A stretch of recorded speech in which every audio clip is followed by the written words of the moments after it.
Olá, seja bem-vindo ao último vídeo da Semana Tolkien aqui do Cabine Literária.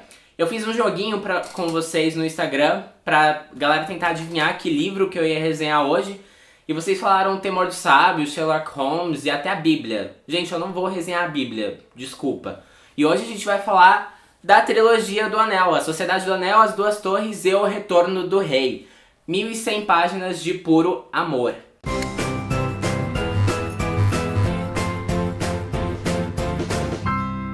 Então, gente, antes de qualquer coisa, bracinho do spoiler nesse vídeo inteiro.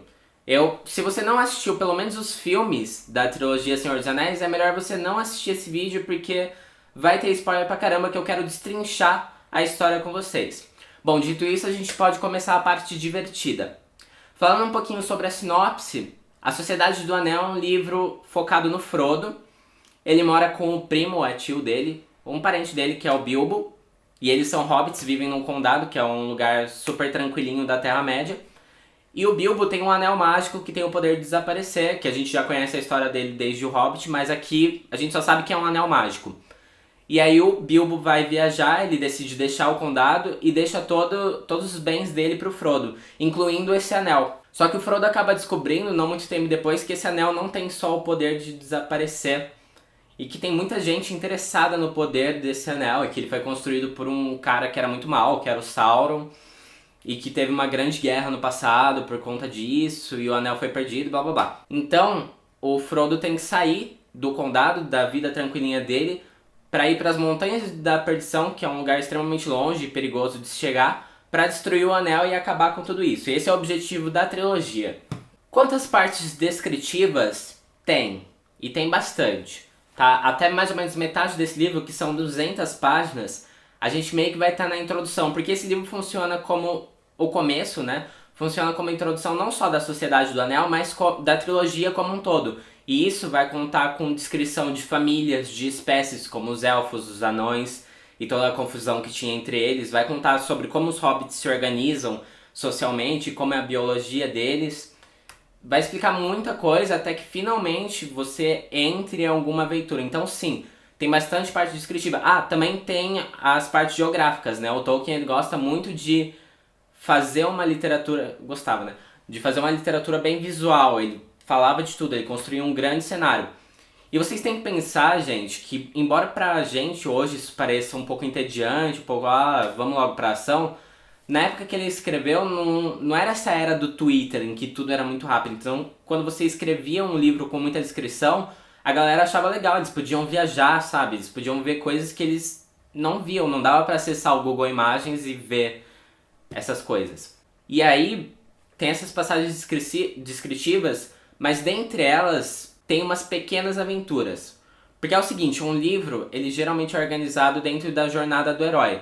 Talvez não conscientemente, até quando o Tolkien escreveu O Senhor dos Anéis, o conceito de jornada do herói era muito novo ainda. Eu acho que não tinha nem 10 anos que o Campbell tinha falado sobre isso. Inclusive, se você não sabe sobre a jornada do herói, eu vou deixar na descrição um link do César explicando cada um dos passos que você pode perceber em todas as histórias. Isso é muito legal. Enfim, uma história básica tem uma jornada do herói, então tem um começo, o meio e o fim. Tem os desafios, tem a grande provação e a recompensa no final. O que acontece nesse livro é que existe uma multiplicidade dessa jornada. Não tem uma única jornada do herói, mas várias. Então, o Frodo sair do condado e ir pra Valfenda, que é a terra dos elfos, é uma jornada. E ainda tem jornadas menores dentro dessa. E dentro dessas jornadas tem todos os passos que tem na jornada grande. Ele conhece amigos e inimigos, ele passa por provações, ele passa pelo clímax e ele é recompensado no final. Sempre tem um perigo grande e ele dá uma descansadinha de 2 ou 3 dias num lugar tranquilo. Isso é muito interessante de analisar porque dá utilidade para muita coisa que num livro que só tem uma jornada do herói não teria. Por exemplo, Tom Bombadil, que só aparece no começo da história e depois ele não aparece mais. Numa história normal a gente fica, caramba, que personagem inútil. Mas na verdade ele estava dentro daquela única jornada e não precisava aparecer mais, entendem? E por causa desse esquema de ter várias jornadas, é muito interessante porque tem muito suspense. tem sempre algo a se descobrir, tem sempre algo a se conquistar, tem sempre uma coisa que não pode ser dita em um lugar e tem que ser falada com outra pessoa futuramente. Então você fica, meu Deus, eu preciso saber todos os detalhes. E o que é o livro A Sociedade do Anel? Resumindo, é um romance de formação de herói. O Frodo no começo, ele é um cara que ele tem medo de sair do condado, que ele não sabe o que fazer, ele desconfia de quem ele deveria confiar e ele confia em gente que na verdade quer ludibriar ele. E aí, no passar da aventura, ele vai aprendendo, ele vai convivendo, ele se junta à comitiva do Anel, que são pessoas muito mais fortes, experientes que ele, então ele acaba aprendendo muita coisa nos desafios que ele tem no caminho. E aí é interessante fazer um link, claro que o livro e o filme são coisas completamente diferentes, mas no filme, talvez por uma questão de tempo ou por deixar mais interessante, o Frodo desde o começo ele é um herói, não existe essa parte de formar um herói. E um exemplo muito claro é que no livro eles precisam atravessar uma montanha e eles têm duas opções, ou eles vão ao redor da montanha, ou eles vão por dentro, que são minas abandonadas que foram dominadas por orcs e essas coisas. E aí o Gandalf fala, o Gandalf é o mago, o sábio que guia todos eles, enfim. E ele fala pra ir por fora, porque por dentro seria muito perigoso. Só que aí a montanha não quer que eles passem, porque a montanha tá com um cara que é mau e blá blá blá, e começa a jogar várias pedras neles e gelos, e aí eles vão morrer se eles continuarem por ali. E uma parte da comitiva não queria ir por aquele lado, eles queriam ter ido por dentro. E eles chegam nesse impasse, né? Porque se a gente continuar, a montanha vai atacar a gente, mas se a gente voltar, o caminho também é perigoso. E aí o Gandalf fala, vamos deixar o Frodo, o portador do anel, decidir. No livro, o Frodo ele fica assim, meio estarrecido, e aí ele fala, vamos dormir, né? Vamos dar uma descansada, e aí amanhã a gente decide, amanhã a gente vai estar com a cabeça melhor, entendeu? E aí no filme, quando o Gandalf fala exatamente a mesma frase, vamos deixar o portador do anel decidir, o Frodo olha pra ele com uma cara de decisão e fala, vamos pelas Minas Moria. Desse jeito, com esse sotaque meio novela mexicana. E é essa formação do herói que dá todo sentido ao final. Porque afinal, se é uma trilogia, ele não pode conquistar o objetivo de chegar às Fendas de Perdição logo no primeiro livro. Então ele tem que ter objetivos menores. É como um seriado, que as temporadas têm seus pequenos objetivos, mas o seriado chega em algum lugar no final. E também os episódios têm a sua própria história delimitada até chegar ao final da temporada. E o que acontece é que no final o Frodo deixa a comitiva. Ele se torna um homem corajoso, ele sabe o que ele tem que fazer, ele está pronto para o desafio dele. E ele deixa essa comitiva que eram pessoas que deixavam ele seguro, que sabiam os caminhos, que sabiam o que eles iam enfrentar. Mas ele sabe que ele que tinha que fazer esse fardo, ele é o herói, ele que tinha que tomar as escolhas. Ele deixar a comitiva é muito simbólico para mostrar isso, de que ele é o herói agora. E a última coisa sobre a Sociedade do Anel que eu gostaria de falar para vocês é sobre a originalidade do Tolkien. Claro, tem as coisas óbvias de criar o universo da Terra-média, criar os hobbits, criar e usar as lendas que já eram contadas, obviamente, mas organizar elas numa história totalmente estruturada foi muito original. Mas do que eu quero falar mesmo são das canções. Primeiro porque o livro tem esse modelo de Idade Média, e na Idade Média a gente não tinha internet, né, que é o que eu já falei anteriormente. E aí as canções têm dois objetivos, um de entreter, né? Quando a pessoa estava entediada, enfim, ela cantava uma canção. E também de registro histórico mesmo. Então, quando eles falam de heróis, eles falam os homens que estão nas canções. Ah, nossa aventura vai ser cantada em várias canções. E aí, o Tolkien escreve essas canções e elas são usadas para identificar os personagens, para categorizar eles. Porque as músicas dos hobbits são muito felizes. No início do livro, eles cantam muito, eles cantam o tempo inteiro. Eles cantam quando eles estão parados, eles cantam quando eles estão andando, eles cantam quando o perigo está chegando e quando eles passaram pelo perigo. E geralmente são umas músicas felizes, de esperança, de saudade do condado e tal, tudo bonitinho. Mas aí a gente chega no segundo livro, que é As Duas Torres, e é um território totalmente diferente do primeiro livro. As Duas Torres é um livro tenso, e já começando a falar pelas canções, quase não tem, dá pra contar nos dedos. E as canções que tem são questões melancólicas, são questões de saudade, de tristeza, de morte, de lamento. Então a gente percebe que o clima é totalmente diferente do livro 1. Aqui nesse livro, o suspense é trabalhado de uma maneira diferente. No primeiro livro era esse negócio de a gente tem que encontrar alguém pra poder saber, sei que lá, sei que lá. Só que o que acontece é que no final do primeiro livro a comitiva do Anel se separa, como eu disse, o Frodo deixa eles, o Gandalf não está mais presente porque ele caiu nas minas lá, vocês sabem o que aconteceu. E aí a gente se divide em vários núcleos. E aí a narrativa se divide em vários núcleos. A gente tem o Aragorn com o Legolas e o Gimli buscando Merry e Pippin que foram sequestrados por orcs. E aí a gente vai vendo o ponto de vista de cada um, no modelo mais ou menos da narrativa de George Martin. Que na verdade talvez o George Martin é que seja o modelo Tolkien, né? Mas enfim. E aí nesse livro a gente tem um aprofundamento muito grande. Tanto dos personagens quanto do universo criado pelo Tolkien. O Aragorn, que é descendente de reis e tal, que na verdade o papel dele na história é esse, né, é governar. Ele começa a ser um ser muito mais respeitado. Antes ele era só um viajante, um guardião e tal, mas agora ele pensa para ser justo e ser leal ao grupo dele, ele começa a criar as características de um rei, ou pelo menos de como um rei deveria ser. O Merry e o Pippin também, que só faziam besteira no primeiro livro, agora eles já pensam em coisas de fuga, porque eles foram sequestrados, em como que eles vão fazer isso, como eles vão avisar os amigos deles, eles já não fazem tanta idiotice e não são mais tão inocentes. Então a gente vê esse aprofundamento.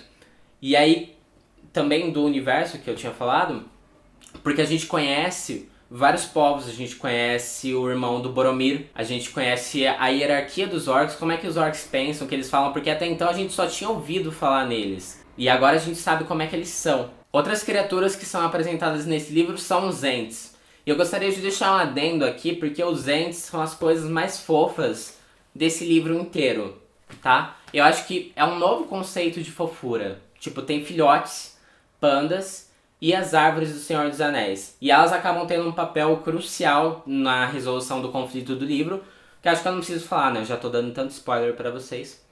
E aí nesse livro nós também somos apresentados ao Sméagol, que é, né, o grande personagem do Senhor dos Anéis, e que pra mim, pelo menos, se tornou o favorito. E por quê? Porque na trilogia do Anel a gente percebe uma moral que é muito de dualidade, é muito o bem contra o mal, a luz contra a sombra, sabe? As pessoas ou elas são completamente injustas, trapaceiras, mentirosas, ou elas são totalmente leais e fortes e boazinhas e querem que todo mundo seja feliz. E o Sméagol não. Até o Sam, que é quem acompanha o Frodo, fala isso sobre ele, que ele tem duas partes dentro dele e ele mesmo separa, que é o caviloso e o fedegoso, se eu não me engano. Sabe aquela imagem do homem que tem o anjinho e o diabinho, cada um de um lado falando o que ele deve fazer? É mais ou menos isso. E não dá pra gente deixar de fazer o paralelo, porque Tolkien foi um homem extremamente cristão, e essa é uma moral cristã, né? Deus contra o diabo, a luz contra as trevas, a vida contra a morte, enfim. E o Gollum, ele foge disso, ele tem uma característica que é muito mais de narrativas modernas, em que nem todo mundo, a pessoa não é totalmente boa e totalmente má. Ela tem os seus interesses, ela tem os seus objetivos, e aí ela, boa ou má, vai depender do ponto de vista de quem tá olhando. E aí, como é comum de um segundo livro de uma trilogia, que é o que a gente espera, a gente tem uma intensificação de conflitos muito grande. Então no primeiro livro tinham 9 cavaleiros, mas esses 9 cavaleiros nunca chegaram a alcançar o Frodo. Ele tava sempre fugindo, ele sempre ouvia falar, mas nunca via. Agora são tipo 200 mil orcs na sua cara, pá, te atacando. Ou sequestrando, no caso dos 2 hobbits que ficaram com eles. E aí, com essa intensificação do perigo, a gente tem que intensificar o lado do bem também. E aí tem o renascimento do Gandalf, que tem um valor simbólico também gigantesco, né? Porque ele acaba morrendo no primeiro livro, morrendo. E aí agora ele renasce, ele era o cinzento antes e agora ele é o branco, porque agora ele tem que enfrentar, ele tem que estar preparado para enfrentar um perigo muito maior, que é o Sauron, né? O objetivo dele não é mais derrotar o Saruman, que é o mago que virou mal. Agora ele entende que as coisas são de uma dimensão muito maior do que ele tinha pensado. Então, As Duas Torres acaba se tornando meu livro favorito, porque ele é o livro mais tenso e ele acaba de uma maneira muito trágica, e você fica, oh meu Deus, será que ele vai conseguir? Será que ele não vai conseguir? O que está acontecendo? É muito legal, muito surpreendente. E aí a gente chega no terceiro livro. O terceiro livro, ele depende totalmente dos outros 2 livros. Obviamente você não ia começar a ler o livro de uma trilogia pelo último volume. Mas o que eu quero dizer é que ele tem uma introdução muito curta. E aí todas as passagens descritivas que talvez você não tenha gostado no primeiro livro, você pode dar graças a Deus aqui porque elas não vão estar. Assim, logo no começo, deve ter tipo umas 50 páginas e o resto de paz. E o resto é só guerra, é batalha, é luta, é a galera se escondendo, são os inimigos chegando, as coisas pegando fogo, é uma loucura. E o Frodo já tá dentro de Mordor, que é o território do inimigo, pra destruir o Anel. E aí, gente, assim, esse livro, pra mim, pelo menos, foi o mais fraquinho, porque ele só tem batalha, batalha, batalha. Mas tem uma coisa que é legal, que é meio sutil no meio de toda essa batalha. Porque o que é uma batalha? São pessoas buscando por poder. Alguém ganha e alguém perde, e essa pessoa que perde fica subjugada a quem ganhou, não é assim? E toda coisa em volta do anel é porque ele é o anel do poder, né? Ele é o anel que pode controlar os outros anéis, é por isso que o Sauron quer tanto, ele quer controlar todas as pessoas. E aí me parece que toda essa guerra, todas essas coisas são um reflexo do anel na sociedade, sabe? Porque o Tolkien ele exterioriza esse poder, ele coloca ele num objeto que pode ser destruído. E aí, enquanto ele tá em vigor, né, todo mundo só quer poder, todo mundo quer ganhar, as pessoas são orgulhosas, as pessoas enlouquecem. Tem um rei que acaba se matando porque ele fica em desespero de tanto medo do poder que ele tem. Porque ele acha que o inimigo vai realmente conseguir, então nem precisa lutar. E eu acho que Senhor dos Anéis é isso. O Tolkien fala que ele não queria construir nenhum paralelo com a vida real, porque ele viveu o período da Primeira Guerra, se eu não me engano. E ele não queria criar nenhuma alegoria nem nada. É um mundo que está em guerra, por coincidência o nosso estava também. Mas o que ele queria era criar uma boa história que distraísse, que te fizesse viajar. E é uma história que discute o poder até no título, né? O Senhor dos Anéis. Ou seja, eu controlo os anéis e o anel controla a galera. Então, é uma história sobre poder, uma história também sobre amizade muito forte, muito bonita. A amizade do Frodo e do Sam é tipo, oh meu Deus, que coisa fofa. Só não passa dos entes porque os entes são legais. E é isso, sabe? Eu gostei muito. E eu queria dizer pra vocês que eu queimei minha língua. Queimei minha língua? Eu não sei. Mas eu sempre falei que nunca gostava de Senhor dos Anéis, eu nunca gostei muito dos filmes. E aí dessa vez eu falei, vamos tentar, e consegui. Então eu sou a prova viva que talvez você não goste de um livro porque seja o momento errado, tá? Depois de toda a guerra, depois de tudo terminado, resolvidos todos os conflitos, resolvidos muito bem, inclusive, muito bem amarrado, uma história de 1100 páginas. E aí o Frodo volta pra casa e você pensa, nossa, vai ser a alegria agora, vai estar tudo bem. E ele chega e orcs dominaram o lugar onde ele morava, que era pacífico e tal. E aí é engraçado porque se você assistiu o vídeo de Jornada do Herói que eu falei pra você assistir, você vê que o herói ele retorna ao mundo comum, mas ele volta modificado. Ele agora não pode ser mais a mesma pessoa porque ele não é, ele passou por tanta coisa que não tem como ser a mesma pessoa. Então quando ele chega lá e vê aqueles problemas, ele acaba enfrentando isso. E isso é surpreendente, porque não é comum você voltar ao mundo comum e ter problemas. Mas é um capítulo, é um final que mostra que ele realmente é diferente, que agora esse problema pra ele é pequeno. Inclusive ele até ri na cara do perigo, assim, porque ele chega e uma galera fala, então, você não pode entrar e você invadiu o condado, você tá preso. E ele fala, tá bom. Porque ele já enfrentou uma coisa muito maior, então isso prova que Frodo está mudado. Frodo agora é um herói que passou pela sua jornada. E, inclusive o finalzinho que ele acaba não ficando no condado, né? Ele vai pros portos, porque ele não pertence mais àquele lugar realmente. Obviamente, a trilogia do Anel vai levar 15 estrelinhas, luzinhas, lampadinhas, troninhos, tudo que puder. Porque são 5 para cada livro. Decidi agora. Cara, apaixonei. Leiam. Não tenham medo porque é grande, porque é lindo. E é isso, pessoal. Espero que vocês tenham gostado. Espero que vocês tenham gostado da Semana Tolkien. Tem vários vídeos, tem Litera Fashion, tem música, tem tudo. E para mais conteúdo sobre livros e literatura, continuem ligados no Cabine Literária. E se você ainda não é inscrito no canal, se inscreva aqui embaixo. E caso você não saiba, está rolando um grande sorteio de final do ano aqui no Cabine Literária. Grande sorteio! Fala pra gente, Danilo. O sorteio está valendo 2 leves com 55 livros cada. E para saber como ganhar, o que a pessoa vai fazer, Augusto? Ela vai acessar O Cabi Literária vai acessar o link ali embaixo que vai te levar para o site. Dentro de um post você vai descobrir como é que você participa. Você tem que estar logado no Google para participar, caso contrário você não vai ver o formulário. Eu sou de humanas, mas eu acho que no total dá 110 livros, gente. 110 livros. E todos eles já resenhados por nós. Olha que delícia. Muito bom, uma delícia mesmo. E agora nessa semana Tolkien, cada um teve o seu papel, mas vocês viram que não teve um vídeo com o Danilo. Por quê? Porque o papel dele... Qual que era seu papel, Danilo? Meu papel, na reunião ficou decidido que seria dar os parabéns. Então, nesse caso, No microfone. parabéns. Muito parabéns. Superou a expectativa? Parabéns.